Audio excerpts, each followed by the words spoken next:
lepas pribadi. Lewat pujian yang kami naikkan Tuhan, Engkau sudah menyembuhkan kami, Engkau sudah memberikan sukacita bagi kami, Engkau sudah memberikan kemenangan bagi kami.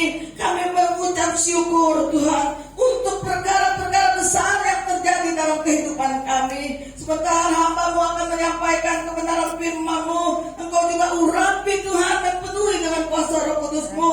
Mampukan hamba-Mu Bapa, sehingga setiap kata yang keluar dari bibir mulut hamba-Mu bukan karena kehebatannya, tapi Engkau yang mau berbicara kepada setiap kami, sehingga kami semakin mengerti akan rencana-Mu di dalam kehidupan kami. Dan Engkau juga Tuhan yang akan menjadikan kami dewasa di dalam Engkau, memiliki iman yang kokoh, iman yang kuat, iman yang tidak tergoncangkan dengan segala situasi yang ada di sekitar kami. Terima kasih Bapa, biarlah Engkau buka hati kami, jadikan hati kami tanah yang subur, sehingga firman-Mu benar-benar tertanam dan bertumbuh di dalam kami, menjadikan kami kuat di dalam Engkau Bapa. Segala kuasa apapun yang bukan daripada-Mu yang ada di dalam ruangan ini, kami ikat dan kami patahkan hanya di dalam nama Yesus. Kuasa Roh Kudus-Mu turun dan tinggal di tengah-tengah ruangan ini dan di dalam hati kami. Terima kasih Bapa. Dalam nama Yesus kami berdoa. Semua yang percaya dan berkata Tuhan akan berkata amin. Shalom. Ada sukacita. Amin. Walaupun masalah terus ada di sekitar kita, mungkin di dalam kehidupan kita, tapi kita boleh ada sampai saat ini. Kita masih bisa memuji dan mempermuliakan Tuhan. Semua karena kasih Tuhan di dalam setiap kita. Puji Tuhan saudara.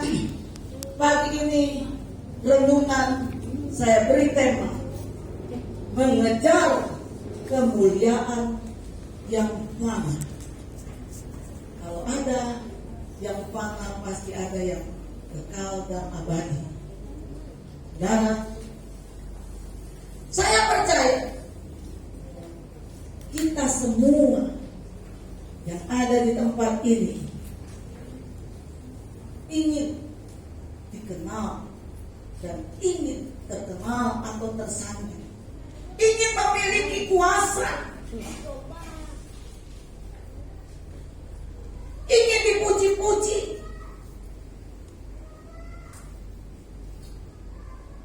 Tidak ada satu di antara kita yang tidak ingin terkenal atau dikenal atau ingin berkuasa. Pasti kita punya kerinduan seperti itu. Karena sifat manusia adalah ego. Manusia itu ada dalam setiap kita. Saya bertanya kepada saudara, apakah keinginan ini salah? Saudara bisa menjawab dalam hati saudara. Apakah kalau kita ingin dikenal, ingin menjadi orang pintar, orang sukses, orang yang berhasil, orang yang dipandang, orang yang mempunyai kekuasaan, kedudukan, itu salah? Dan tidak, asal kita tidak berhenti sampai di sini. Mari sama-sama kita baca di dalam 1 Petrus 1 ayat 24 sampai 25. 1 Petrus 1 ayat 24 sampai 25. Kita tidak perlu banyak-banyak membaca firman Tuhan. 1-2 ayat kalau kita taruh di dalam hati kita, menjadikan kita tetap kuat di dalam Dia. 1 Petrus 1 ayat 24 dan 25. Demikian bunyi kebenaran firman Tuhan. Semua yang hidup adalah seperti rumput, dan segala kemuliaannya seperti bunga rumput. Rumput menjadi kering dan bunga gugur. 25. Tetapi firman Tuhan tetap untuk selama-lamanya. Inilah firman yang disampaikan Injil kepada kamu. Amin. Saudara, tadi saya katakan kita ingin sukses, sukses, kita ingin berhasil, kita ingin punya kuasa, ya, kita ingin punya kedudukan. Tidak salah, asal kita tidak berhenti sampai di situ. Karena apa?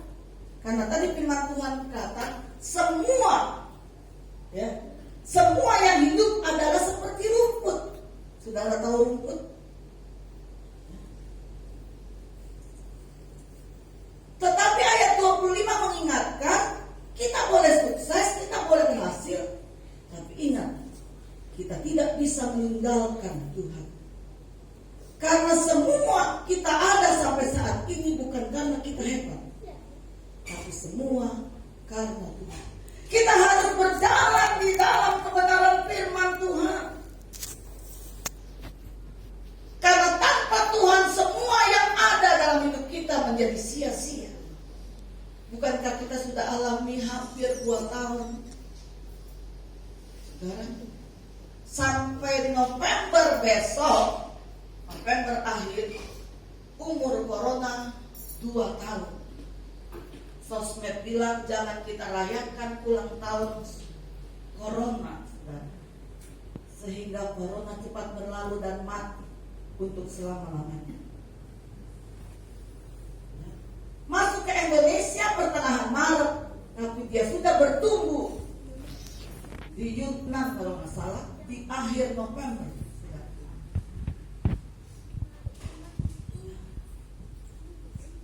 Sampai-sampai orang ingin mengejar kedudukan, kekuasaan, kehebatan. Kadang-kadang seorang anak muda bilang begini, gua sampai masa muda gua nih, gua tinggalkan. Saking gua mau ingin menjadi orang yang sukses, gua ingin jadi orang berhasil, gua berjuang, gua belajar mati-matian. Gua nggak pikirin masa muda gua, karena gua ingin menjadi orang yang sukses. Saudara, Tuhan mengingatkan kepada kita, bukan kita tidak boleh untuk menjadi orang sukses, untuk menjadi orang yang terkenal, bahkan berkuasa, mempunyai kekuasaan dan kedudukan.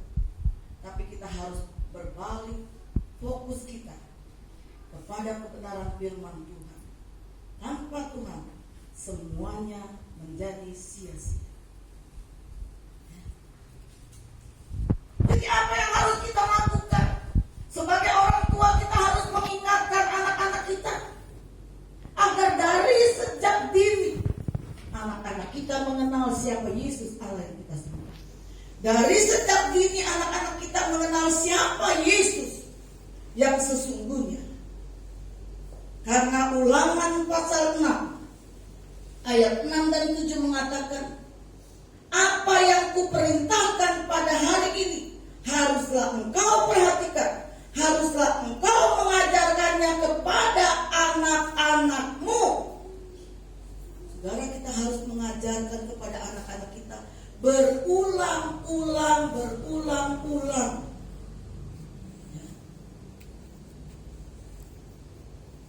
Wanita Betel Indonesia yang mengikuti WCB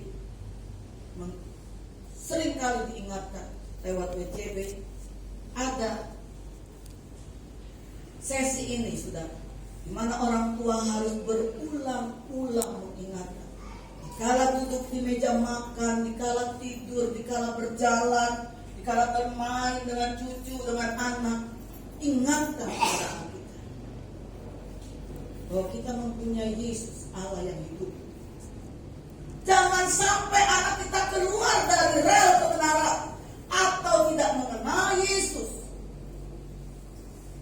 sehingga dia mencari pasangan hidup yang berbeda iman. Kemudian kita sebagai orang tua bilang, saya rasa enggak apa-apa ya, semua agama itu sama, semua agama mengajarkan kita berbuat baik. Astaga, saudara, jangan sampai keluar itu dari mulut kita orang yang percaya. Memang betul setiap agama mengajarkan kita untuk berbuat baik, tapi tidak ada satu nabi yang berani bilang akulah jalan kebenaran dan hidup. tidak ada satu orang pun bisa sampai kepada Bapa. Tidak ada satu orang pun yang bisa masuk ke dalam kerajaan surga tanpa melewati aku yang bernama Yesus Kristus. Saudara, kita harus tahu ini. Karena segala keberhasilan kita menjadi sia-sia tanpa Yesus. Kita bisa ada sampai saat ini melewati kesukaran di dalam hal ekonomi sekalipun. Dalam pemeliharaan Tuhan nyata buat kita. Walaupun terseok-seok sudah janji Tuhan dia dan anak. Bahkan sampai anak cucumu tidak akan pernah meminta-minta. Kalau kita hidup benar di hadapan Tuhan. Sampai masa putih rambutmu pun aku Yesus tetap dia. Saudara, dia akan menggendong kita pada saat kita tidak berdaya. Oleh karena itu saudara, jangan pernah kita tinggalkan Yesus. Kita harus menjadi orang-orang yang takut akan dia. Saudara. Apa yang harus kita kerjakan? Berdasarkan ayat-ayat atau kitab ulangan tadi untuk kita mengajarkan kepada anak-anak kita berulang-ulang. Memperkenalkan Yesus kepada mereka berulang-ulang. Apa yang Tuhan inginkan? Yang Tuhan inginkan yang pertama adalah supaya kita menjadi orang yang takut akan Tuhan. Agar anak-anak kita menjadi anak-anak yang takut akan Tuhan. Dan kita akan beribadah selalu hanya kepada Dia. Saudara, hidup yang kita kejar di dunia ini hanya sementara. Jadi apa yang harus kita lakukan, saudara? Yang pertama, hidup hanya untuk Tuhan. Hidup kita hanya untuk Tuhan. Saudara, kalau ngomong gitu, Ibu Tris kalau ngomong naif gak kira-kira kalau hidup kita hanya untuk Tuhan? Saudara, mungkin saudara pikir aku naif banget kok hidup kita hanya untuk Tuhan. Apa nggak ada yang lain ya? Apa di bumi ini hanya Tuhan, Tuhan, Tuhan? Kemarin waktu Tamara datang, itu direkam sama Esther sama sepupu saya masuk di YouTube. Ya, Tamara bilang, dikit-dikit Tuhan, dikit-dikit Tuhan, Tuhan, Tuhan, Tuhan, Tuhan, lu. Apa hidup kita hanya Tuhan, Tuhan, Tuhan, Tuhan? Apakah saudara tidak lelah? Saudara, kadang-kadang mungkin kita ketemu titik lelah, titik jenuh kita. Gak mungkin, saudara. Karena Paulus saja berkata, aku tahu apa yang namanya kekurangan dan aku tahu apa yang namanya kelebihan atau kekayaan. Dalam apakah dia terus meninggalkan Tuhan? Saudara tahu bukan kisahnya Paulus sebelum dia kenal Tuhan dan terima Yesus sebagai Tuhan dan Juru Selamat dalam hidupnya. Dia orang yang terpandang, dikenal, dan sangat sukses. Saudara, tapi ketika dia terima Yesus sebagai Tuhan dan Juru Selamat, tidak ada satu kesenangan yang dapat dia nikmati. Yang ada fitnah, yang ada penjara, yang ada penderitaan. Tapi apakah dia tinggalkan Tuhan? Untuk menutupi kekurangannya sampai-sampai Paulus berusaha mencukupi kebutuhannya dengan membuat tenda, menjual tenda. Orang yang sukses, orang yang punya nama, orang yang punya kuasa, orang yang punya kedudukan. Ketika dia terima Yesus, yang dia alami adalah penderitaan. Apakah naik saudara? Saudara yang Tuhan kasihi, bukan cuma itu. Kita ingat bukan Nabi Elia bisa melawan 450 Nabi Baal untuk menurunkan api dan bilangnya, dan untuk menghentikan hujan dan menurunkan hujan. Tapi hanya dengan perkataan seorang perempuan yang bernama Isabel, dia menjadi ketakutan dan lari menyendiri di hutan belantara. Saudara, kita mungkin ada titik jenuh. Tapi apakah Tuhan tinggalkan kita? Tuhan tidak tinggalkan Paulus dan tidak tinggalkan Elia. Kalau saudara bilang aku bosan melayani Tuhan,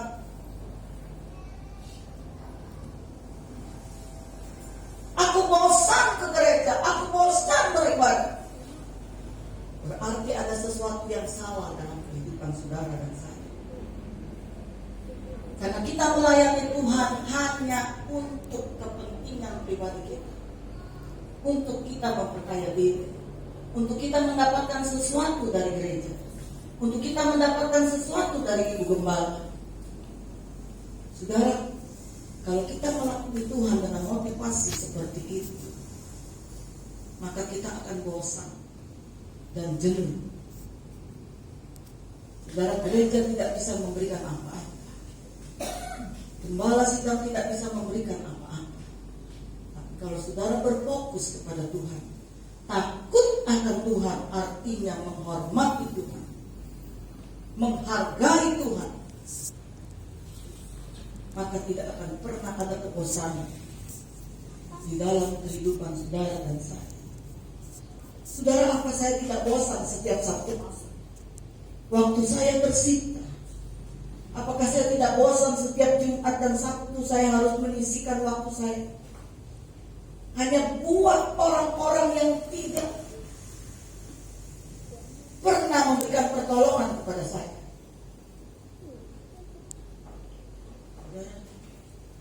Kadang-kadang data yang masuk pun tidak mencukupi.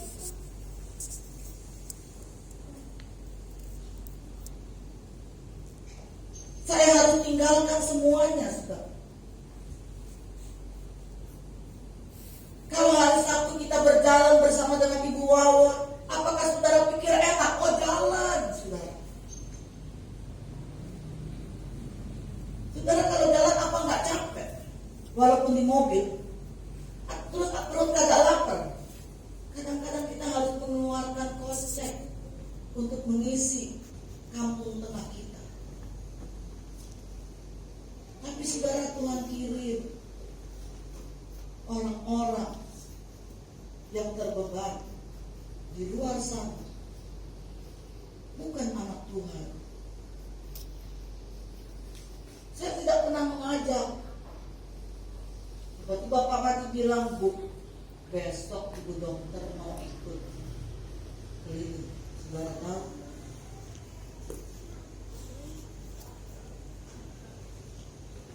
Itu tanpa saya ajak. Tuhan tahu, saudara.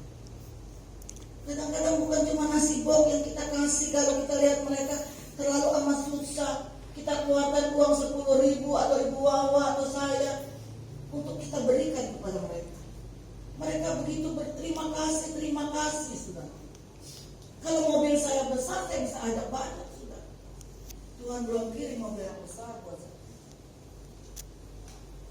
Dengan adanya Bu Dokter saya agak lega, saudara. Dan Tuhan kirimkan donatur.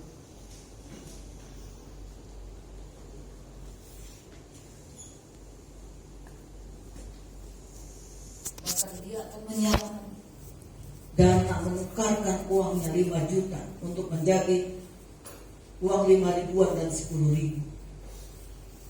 Saudara, bukankah itu hal yang luar biasa? Yang tidak pernah saya pikirkan, itu yang Tuhan beri. Jadi kalau kita bosan melayani Tuhan, ada sesuatu yang salah. Jangan kita pernah berharap kepada gereja atau kepada manusia, tapi berfokuslah kepada Tuhan. Tuhan akan mengirimkan berkat dengan caranya Tuhan, bukan caranya saudara. Ya, apa ya saudara? Nabi Elia ketika dia di sungai Kerit, tidak ada makanan, Tuhan bilang pergi engkau ke sungai Kerit. Saudara, dia sedang naik, namanya sedang naik daun, kata istilah sekarang. Ya, sedang ada di puncak. Dia harus tinggalkan semuanya yang tidak ada apa-apanya. Mungkin dia bilang enak aja, gue lagi Lagi kerja, lagi enak-enaknya gue disuruh jadi hamba Tuhan, dikirim lagi di desa di paling dalam. Gue mau makan apa? Gue mau dapat duit dari mana?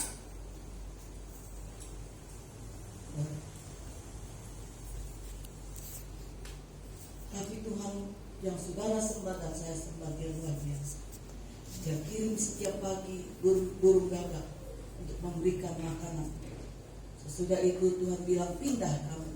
Pindahnya kalau ke janda kaya mah amin haleluya. Janda miskin sampai di rumah janda dia minta makanan, janda ini bilang ya, makanan cuma segini-gininya di segenggam tepung, sedikit minyak di bulu. Kalau saya buat Bapak Pendeta, besok saya nggak tahu mau makan apa, mungkin saya akan mati. Tapi karena dia tahu dia itu hamba Tuhan, firman Tuhan bilang segelas air putih engkau berikan kepada hambaku, maka Tuhan tidak pernah tinggalkan saudara dan saya. Apalagi ya, sebuah kue yang akan dibikin kita itu serabi. Ya, itu janji Tuhan kepada saudara dan saya. Bukan berarti pendeta-pendeta atau hamba-hamba Tuhan, waduh, ingin dihargai. No. Tapi kalau kita belajar menghargai Tuhan, berarti menghargai orang-orang yang ada di sekitar kita. Fokus kepada Tuhan. Tuhan tidak pernah tinggalkan saudara dan saya. Jadi apa yang harus kita perbuat, saudara? Yang pertama, untuk kita bisa melayani Tuhan dengan semangat yang menyala-nyala, dengan tidak ada kebosanan di dalam diri kita, kita harus jaga hati kita. Amsal 4 katakan, jagalah hatimu dari segala kewaspadaan, karena dari sanalah terpancar kehidupan. Jaga hati kita, saudara, sehingga hati kita tidak dikotori dengan iri hati, dengan dengki. Dengar berita panas sedikit saja, saudara, kuping udah mulai panas. Dengar berita yang kuping mulai panas, tambah hati mulai emosi mulai tinggi. Saudara, masalah parkir saja, kalau kita tidak bisa menjaga hati, akan meledak, saudara. Ya Pak, iya. Iya, saudara. Nah, Tuhan bilang jagalah hati dari segala kewaspadaan, karena dari sanalah terpancar kehidupan. Karena percaya kalau kita setia dalam hal kecil, sekali lagi berkali-kali saya katakan, karena saya berani katakan ini, saya alami dalam hidup. Saya tidak berani berbicara tanpa saya mengalami. Saudara akan bilang enak aja, lu nggak ngalamin sih. Saya bukan asal omong. Saudara pernah dengar khotbahnya tentang mamanya, umur yang tidak muda, saudara. Umur yang tidak muda.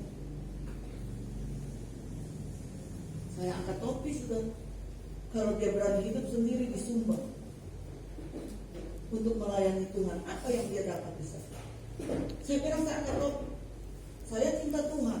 Tapi kalau saya dibuang di Sumba sendirian, maaf juga, saudara. Saya mikir kadang-kadang. Bahkan orang di Sumba, saya datang pelayanan, Pak Andreas Sani bilang, Bu Tris, kalau Ibu Tris mau tinggal di Sumba nih, ya, Ibu Tris mau minta tanah berapa hektar sama saya kasih. Saudara bayangkan sih. Istilahnya kalau saya mau tinggal nih di Sumba, sampai waktu itu saya dipromosiin sama Pak Ferry, Ibu Tris ini sendirian loh. Siapa bapak-bapak yang belum menikah? Saya bilang, kira orang larangan Pak Ferry? Aku bilang, ada jaminannya loh, saudara. Ibu Tris mau tinggal di sini. Ibu Tris minta tanah bagian mana di sini? Saya kasih buat Ibu Tris. Aduh Pak, saya bilang sorry deh Pak. Aduh, saya bilang, saya belum terbiasa tuh hidup di tempat yang sepi.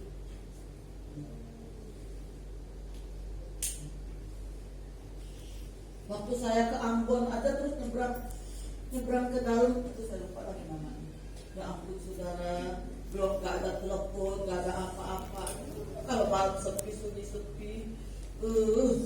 Waktu ke Manado aja main dua, waktu belum ngondong aja udah ketar-ketir tuh saudara. Aduh, opo-oponya banyak, setiap orang situ katanya bisa mati, bisa diguna-guna. Aduh saudara, kita doanya bisa kuat bukan main tuh saudara, ya. Untung bawa pendoa yang kuat saudara. Pendoa bilang, Tris, malam-malam waktu kamu tidur ada yang udah mau datang untuk kita doain. Waduh saudara.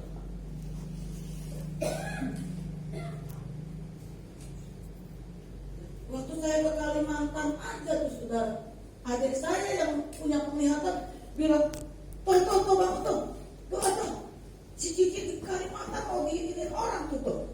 Sampai begitu dia lihat saya saudara.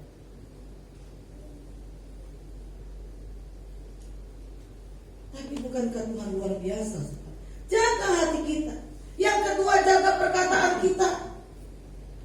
Jangan suka mengeluarkan kata-kata negatif.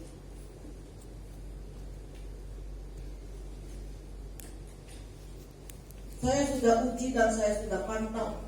Beberapa kali saya mengeluarkan kata-kata negatif pasti terjadi saudara. Oleh karena itu saya berhati-hati dalam mengeluarkan kata-kata negatif. Kadang-kadang hati udah jengkel saudara. Rasanya pengen juga saudara. Apalagi terhadap anak-anak kita, sesakit apapun hati kita, saudara jangan pernah kita mengeluarkan kata-kata sumpah serapah kepada anak-anak kita. Karena perkataan kita adalah mujizat. Ya. Ingat, hati-hati. Dan jangan pernah kita berbohong kepada siapapun. Yang ketiga, saudara, jaga pikiran kita. Karena disinilah sumber peperangan. Disinilah sumber segalanya, saudara. Dari pikiran, saudara akan mengalami sakit penyakit.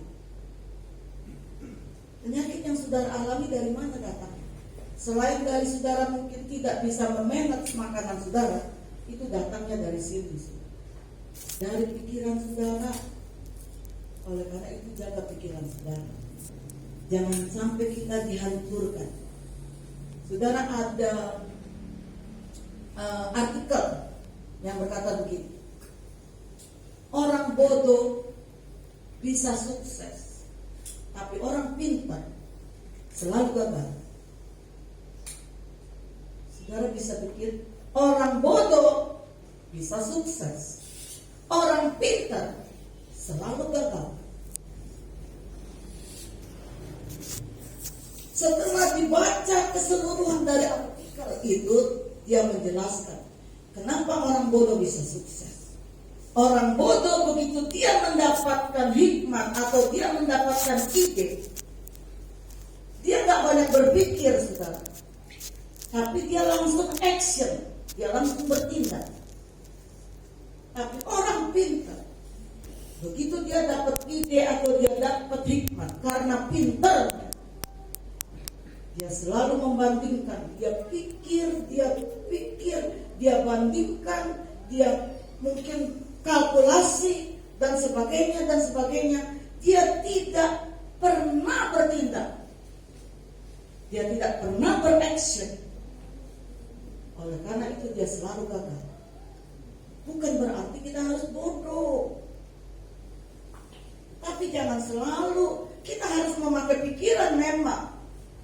Minta hikmat, tapi bukan selalu pikiran yang kita gunakan. Untuk cinta Yesus kita pakai pikiran. Kayaknya gak masuk di akal ya. Kalau gue cinta Yesus terus Tuhan bisa pelihara gue gitu. Ada saudara kata, saking pintarnya dia. Saudara mengasihi Tuhan dari hati saudara. Iman, saudara beriman, saya akan menjadi orang sukses, tapi saudara gak pernah bekerja, gak pernah bertindak. Yang bilang iman tanpa perbuatan adalah mati. Yang kedua, saudara, pertama tadi hidup hanya untuk Tuhan. Yang kedua, beribadah untuk Tuhan. Ibadah untuk Tuhan. beribadah untuk Tuhan.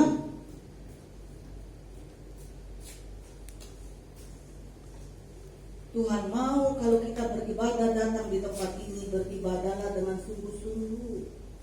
Saudara, bagaimana kita menjalankan ibadah kita? Matius 15 ayat 8 dan 9. Yang pertama, ibadah harus dilakukan dengan mulus. Ya, kenapa? Matius 15 ayat 8 dan 9 katakan, ya, bangsa ini memuliakan aku dengan bibirnya. Yesusnya yang berkata, bangsa ini memuliakan aku dengan bibirnya, padahal hatinya jauh daripada. Percuma mereka beribadah kepadaku. Saudara-saudara datang di tempat ini, biarlah saudara beribadah kepada Tuhan dengan sungguh, dengan tulus, dengan murni. Apakah hanya badan saudara yang ada di sini? Pikiran saudara ada di sana. Aduh, Ibu Tris pokoknya lama banget nih. Aduh, gue udah janji lagi mau pergi. Tuhan yang menyuruh kepada saudara dan saya, beribadahlah dengan tulus dan murni, saudara. Jangan kita beribadah hanya tubuh kita ada di sini, tetapi pikiran kita nggak ada di sini. Semuanya akan menjadi sia-sia. Yang kedua, saudara, penyembahan yang tulus dan murni. Beribadah berarti menyembah Allah. Kita menyembah dengan tulus dan murni, saudara. Jangan kita hanya asal datang ke gereja. Yang penting gue udah datang ke gereja, Ibu tuh sudah lihat gue hadir. Daripada gue gak datang sama sekali. Gue ditanya sama Ibu Tris, kemana gue kok gak ibadah? Saudara takut sama yang di atas. Tadi kan saya bilang, takut kepada Tuhan, hormati Tuhan. Nanti Ibu bawa tanya lagi, kemana kagak datang? Belum lagi Mika yang nanya. Semua pada nanya, mendingan gue datang deh. Yang penting gue udah kelihatan nih, gue udah hadir. Bukan itu, saudara. Tuhan mau menyembah dengan tulus, supaya kita merasakan hadirat Tuhan. Kalau kita ibadah jangan setengah jalan, saudara. Yang penting kan khotbahnya. Pujian nggak penting. Salah, saudara. Saudara kalau nonton bioskop mau nggak? Masuk di tengah-tengah. Nggak mau, saudara. Bioskop jam 3 mulai, jam 1 saudara udah antri. Saudara nggak mau ketinggalan. Saudara pilih duduk yang enak. Ya Pak, iya. Iya. Tapi kalau ke gereja jam 8, nah ini jam 8 dari rumah.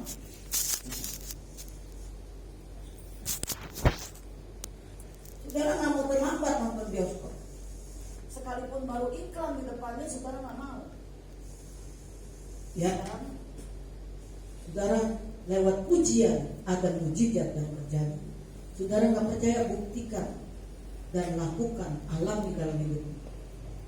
Kalau saudara memuji Tuhan dengan serius, dengan tulus, tanpa terasa air mata saudara akan mengalir. Ada urapan Allah, ada hadirat Allah dulu. Kalau saudara nggak percaya, buktikan sendiri.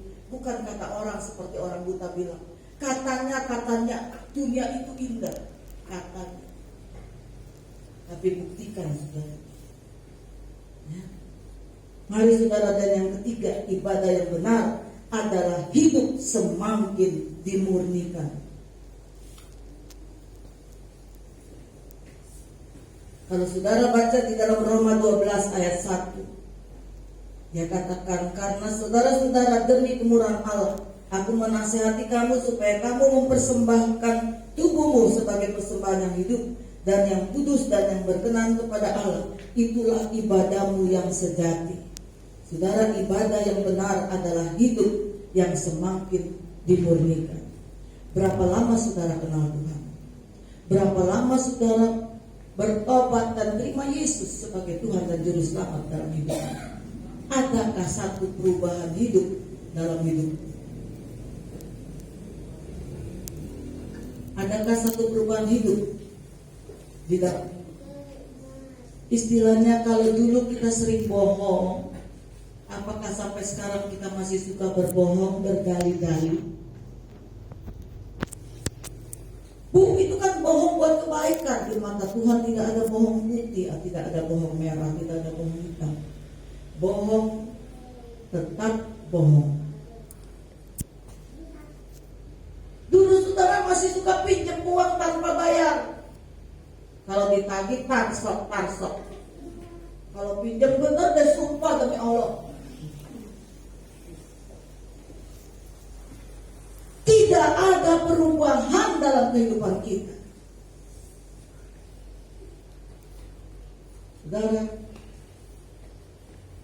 Saudara bisa koreksi diri sendiri. Apakah benar ibadah kita selama ini? Apakah alasannya, saudara? Saya rasa saya nggak perlu jelaskan terlalu panjang. Saudara bisa tahu sendiri. Kalau dulu kita sering tipu orang sana sini, kita punya duit buat bayar utang saya, mendingan buat gua beli tas yang branded. Bilangnya besoknya belum dapat duit, tahu sendiri kan keadaannya. Atau kerjanya cuma nilep sini nilep sono. Wah, nggak ada bos nih, kerja enak banget nih. Nggak ada yang lihat ini. Mata Tuhan melihat apa yang kau perbuat. Jangan cuma kita bisa mengajarkan anak sekolah minggu, tapi kita tidak bisa melakukannya. Saudara, kalau saya kira-kira tidak bisa melakukannya, saya tidak akan khotbah. Karena khotbah itu bukan hanya buat saudara, tapi buat saya juga.